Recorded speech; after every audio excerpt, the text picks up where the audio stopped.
जिंदाबाद जी, अपने अपने उम्मीदवारों हीना देवी जिंदाबाद, चिराग पासवान जिंदाबाद, चिराग जी राजू तिवारी जिंदाबाद की लिस्ट जारी कर दी है। कई सारे उम्मीदवार हैं जिनका पत्ता कट गया है। जिंदाबाद लोक जनशक्ति पार्टी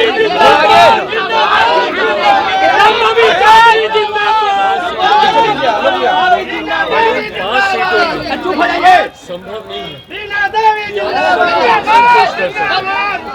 ऐसे में पार्टी ने गहन चिंतन, गहन मंथन के बाद जो पार्टी का फैसला हुआ और पार्टी ने हर स्तर पर चिंतन किया है, मंथन किया है, सर्वे के फीडबैक्स के आधार पर, फीडबैक्स भी अलग अलग तरीके से, संगठन के माध्यम से फीडबैक्स हम लोगों ने मीडिया के साथियों के माध्यम से, स्थानीय वहाँ के लोगों के आधार पर, सो इन तमाम मेथड से, इन तमाम क्राइटेरियाज को पार करते हुए टिकट अगर इतनी आसानी से ही किसी को देना होता तो संभवतः बहुत पहले इसकी घोषणा हो गई होती। जो समय लिया गया है वो समय इन सर्वेस को कराने में, फीडबैक्स लेने में कराया गया। और मैं पुनः दोहराता हूँ, मात्र 5 सीटों पर 50-500 लोगों को संतुष्ट करना संभव नहीं, और जिन लोगों को नहीं मिला मैं उनकी नाराज़गी को भी मैं सम्मान देता हूँ। स्वाभाविक है, पार्टी से उम्मीदें होती हैं, पार्टी से अपेक्षाएं आपकी होती है, और ये सवाल हर बार बरकरार रहता है। और ये सिर्फ लोक जनशक्ति पार्टी रामविलास में ही नहीं, कहीं पर भी चले जाइए ये सवाल हर बार बरकरार रहता है कि ये ही क्यों। ये आप किसी को भी देंगे ये सवाल उठेगा कि ये ही क्यों। अंतोगत्वा पार्टी ने जब तमाम विषयों पर चर्चा की है, उसके बाद मुझे खुशी इस बात की है कि पार्टी ने जो फैसला लिया है, पार्टी ने 2 चीज़ों को प्रमुखता से उसका ध्यान दिया है। जहां युवाओं का रिप्रेजेंटेशन मजबूती से हुआ है, मैं मानता हूं मेरे लिए युवा अपने में एक जाति है, मैं मानता हूं मेरे लिए महिला अपने में एक जाति है, गरीबी अपने में एक जाति है। ऐसे में अगर आप यहाँ पर देखेंगे युवाओं का रिप्रेजेंटेशन हुआ है। हमारे प्रधानमंत्री जी की जो सोच रहती है, नारी वंदन अधिनियम अभी पिछले सत्र में ही हम लोग लेकर आए हैं, महिलाओं का रिप्रेजेंटेशन हुआ है। 5 में से 2 सीटें 40% महिलाओं को दिए हैं। और सबसे बड़ी बात, 21वीं सदी का पढ़ा लिखा युवा हूँ, युवा बिहारी अपने आप को कहलाता हूँ। मेरे सोशल मीडिया प्लेटफॉर्म्स पे चले जाइए, युवा बिहारी लिखता हूँ। मुझे खुशी है कि युवाओं की ये टीम है, यंग सोच है, फ्रेश आइडियाज़ हैं और पढ़े लिखे युवा। अगर मेरे जीजा जी का भी जिक्र आता है तो उनकी सारी काबिलियत को समा दिया जाता है सिर्फ ये कहकर कि ये इनके जीजा हैं। पर उस व्यक्ति को आप देखिए, विदेश से पढ़कर आए हैं, लंदन से उन्होंने MBA किया है, सक्सेसफुल बिजनेसमैन रहे हैं, अपनी खुद की एक राजनीतिक पृष्ठभूमि से वो आते हैं। और यहाँ पर भी आप देखेंगे शंभवी मेरे साथ है, वीना जी आप सब जानते ही हैं, मौजूदा सांसद भी हैं, राजेश हैं यहाँ पर।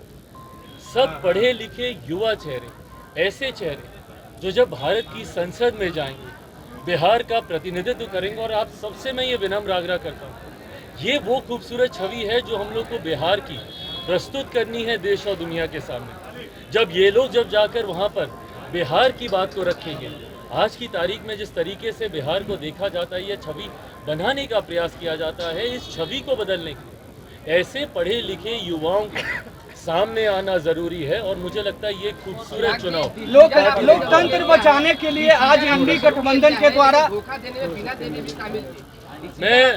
मैं इस बात को कबूल करता हूँ, आपकी इस बात से मैं पूरी तरीके से सहमत हूँ। और ये बात का एतराज़ मैंने ही सामने सबसे पहले रखा था कि जिन्होंने धोखा दिया है मैं उनको टिकट नहीं दूंगा, इस बात को मैंने ही कहा।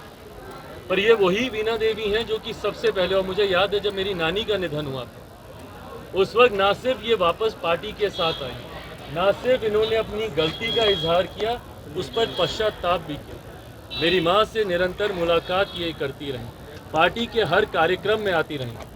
उन लोगों को मैंने आज भी टिकट नहीं दिया है जो कि टिकट अनाउंस होने के बाद मेरे दरवाजे के चक्कर लगा रहे हैं। और कई ऐसे चेहरे हैं जो आप लोगों से छुपे नहीं हैं, जो कि सिर्फ इसलिए चक्कर लगाने लगे थे क्योंकि उनको बाद में इस बात का एहसास हुआ था कि आपको कि हम लोग को लोक जनशक्ति पार्टी रामविलास को उनकी सीट मिल रही है, उन्होंने तब लगाना शुरू किया। इनसे मैं ये ज़रूर मैं मानता हूँ कि इन्होंने ईमानदार एक पश्चाताप इन्होंने किया और पार्टी ने उसको कंसिडर किया। राजनीति में एक बड़ा दिल रखना भी ज़रूरी है। जब आप लंबी राजनीति की सोच रखते हैं, छोटे दिल के साथ लंबी राजनीतिक लड़ाई नहीं लड़ी जा सकती। ऐसे में हर वो व्यक्ति, भूल इंसान से ही होती है, बट अगर उस भूल को समय रहते सुधार लिया जाए, ऐसा नहीं कि भैया सारे दरवाजे खटखटा दिए और अब कहीं रास्ता नहीं मिल रहा तो आप समर्थन देने की बात करते हैं, इसको मैं नहीं मानूँ। पर हाँ, जो समय रहते जो वापस आ गए। और हाँ, इतना मैं पुनः मैं बोलता हूँ, वीना जी यहाँ हैं और मैं संभवतः उम्र भर इनसे वो शिकायत रखूँगा कि आपने ऐसा क्यों किया था। पर आज अभी आई हैं और मुझे उम्मीद ही नहीं, विश्वास है कि पार्टी ने जो फैसला लिया था, आज की तारीख में पार्टी से ऊपर कोई नहीं होता। आज की तारीख में जिस तरीके से, और मैं तमाम अपने उन संभावित प्रत्याशियों का भी मैं आभार प्रकट करता हूं, जिनकी उम्मीदें थी, जिनकी अपेक्षाएं थी, पर उन्होंने भी बहुत विनम्रता से उन्होंने पार्टी के इस फैसले को कबूला। उन्होंने इस बात को समझा कि मात्र 5 सीटों पर 50 लोगों को नहीं समाहित किया जा सकता। उन्होंने पार्टी पे विश्वास रखते हुए, कल दिन भर मेरी सबसे लगभग बातचीत हुई है, जिन जिन लोगों को भी, जिनके नाम संसदीय बोर्ड के द्वारा प्रस्तावित थे, जिन पर हम लोग चर्चा कर रहे थे, उन तमाम लोगों ने भी पार्टी के इस फैसले का समर्थन किया है। अब के बाद बिना इन सवाल जवाबों में उलझे हुए पार्टी पूरी तरीके से 5 की 5 सीटें जीतने के प्रति संकल्पित है। 40 की 40 सीटें बिहार से जीतने का लक्ष्य हम लोगों ने तय किया है।